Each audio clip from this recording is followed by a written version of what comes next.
สบายดีคลิปนี้ก็สิพาเพื่อนๆมาแกงหน่อไม้สร้างกินเนาะหน่อไม้สร้างน้องทรายข้างบ้านเพิ่นไปหามาได้หลายก็เลยแบ่งมาให้2-3ดวงเลยเนาะแต่ก่อนอื่นเมิดก็ขอให้เพื่อนๆถ้าใครได้เห็นคลิปนี้ก็ขอช่วยกดรีโพสต์หรือว่ากดไลค์กดแชร์กดคอมเมนต์กดแม่นหยังก็ได้เนาะที่ว่าเป็นประโยชน์ต่อช่องเพราะว่าเดี๋ยวนี้TikTok ของข้อยถูกแจ้งเตือนจาก TikTok ว่าละเมิดกฎชุมชนผิดกฎระเบียบแม่นหยังเขาเจ้านี่แหละเนาะ แล้วก็มีหมายแจ้งเตือนกาแดงไม้แดงมาว่าซั่นซะถือว่าเกียมจะปิวแล้วเนาะ ก็บ่ฮู้ว่าข้อยได้เฮ็ดผิดกฎแม่นหยังเนาะก็เพื่อนๆผู้ใดได้เห็นก็ช่วยกดรีโพสต์แล้วกดคอมเมนต์แนวสร้างสรรค์กดใจกดแชร์ให้ได้เนาะเพราะว่าข้อยก็เสียดายช่องนี้แหละเนาะถ้าปิวแท้ๆก็ก่อนสิสร้างผู้ติดตามมาได้ส่ำนี้ก็ถือว่าใช้เวลาดนเป็นสมควรเนาะ แล้วก็เมื่อยเติบเนาะทั้งมีกำลังใจแด้แล้วก็ทั้งยามท้อยามหยังเนาะก็สู้ชนมาเฮ็ดได้ส่ำนี้ก็พาเพื่อนๆกดรีโพสต์กดหยังเป็นกำลังใจให้ได้เด้อเนาะเพื่อTikTok เพิ่นจะปลดกาแดงกันออกให้เนาะฝากเพื่อนๆเด้อมาเข้าประเด็นของเราเลยเนาะมื้อนี้ก็ได้นอสร้างมา3-4ดวงน้องทรายเพิ่นแบ่งมาให้มีแต่นอบักงามๆนอในดินเนาะก็สิมาผ่านมาซอยบางกี้นี่ตั้งหม้อตั้งหยังแล้วเนาะมาเขาเบื่อหยังปะแล้วก็มาผ่านนอ4ดวงได้บักหลายๆจนเต็ม3เนาะ คิดว่าแกงสุกเราก็สิแบ่งไปให้น้องทรายหันผัวนอมาให้หันแล้วก็ให้แม่เฒ่าอยู่ข้างบ้านหั่นเนาะกินนำกันเงินใกล้เงินเคียงกันเนาะมีหยังก็แบ่งปันกันเนาะหลังจากที่ว่าน้ำฟดเราผ่านนอผ่านหยังแล้วเราก็เอามาใส่เนาะเอานอมาต้มเลยนอจะซอยเป็นต้นน้อยๆเนาะเพื่อให้มันจืดไว้แล้วก็มายองยานางหรือมายีนางเนาะคั่นเอาน้ำมัน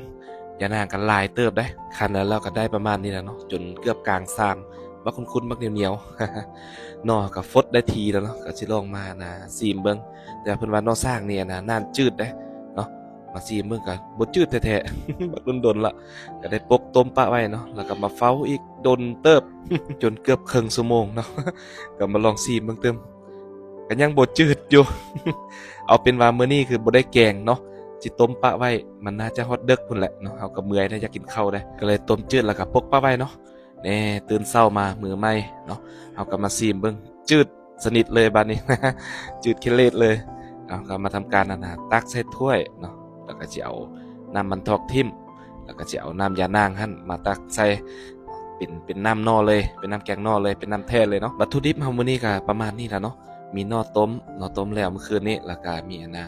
น้ำคั้นยานางเนาะก็เอาไปตู้เย็นก็เขาเบื่อกับมาแต่เมื่อวานตอนแรกนี่ มีมักเพชรเนาะมีผักเนามีผักหอมเปรย์ต่างๆเนาะผักกระเทียมแล้วก็มาตำข้าวเบื่อแล้วก็เอามักเพชรบางอย่างใส่กระเทียมใส่เนาะตำให้มันแรกๆเนาะแรกได้ทีแล้วก็มาตั้งหม้อเอาน้ำยานางใส่เนาะตัวนี้จะเป็นน้ำแกงนอแท้ๆแล้วเนาะแล้วก็มาควัดมักเพชรกับข้าวเบื่อตอนที่เราตำเมื่อกี้ใส่แล้วก็เอานอลงไปเนาะจะใส่นอลงไปก่อนถ้ามันฟดได้ทีแล้วก็จึงมาเอาผักขะแยงผักเนาผักหอมที่เรากะเกียมไว้บางกี้นี่เนาะใส่ตำหลังตัวนี้ก็น้ำรู้สึกว่าน้ำมันจักน้อยเนาะก็เลยเติมน้ำอีกถ้วยนึงพอดีเกือบเต็มหม้อ หม้อกับบ่ใหญ่ปานใดเนาะฟดได้ทีแล้วก็มาใส่ปลาแดกเอาปลาแดกใส่น้อยนึงใส่หลายกับเมียก็บ่มักเลยเนาะใส่น้อยนึงเพราะมันมีกลิ่นหอมแกงนอนี่ขาดปลาแดกผักเนาอย่านางมันหยังก็บ่ได้เนาะต้องได้ใส่น้อยนึงเพื่อเพิ่มอรรถรสในการกินเนาะให้อร่อยให้แซ่บ แล้วก็มาตบท้ายด้วยผักหอมที่เรากะเกียมไปเมื่อกี้เนาะจะมีผักขะแยง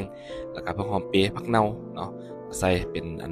รายการสุดท้ายถือว่าเป็นการเสร็จสิ้นเบิ่งสีสันหน้าตาเนาะเข้มข้นเป็นตากินอยู่ได้สิมาซิมลองเบิ่งเนาะอาจสิแซ่บสิเป็นกินสมกับการ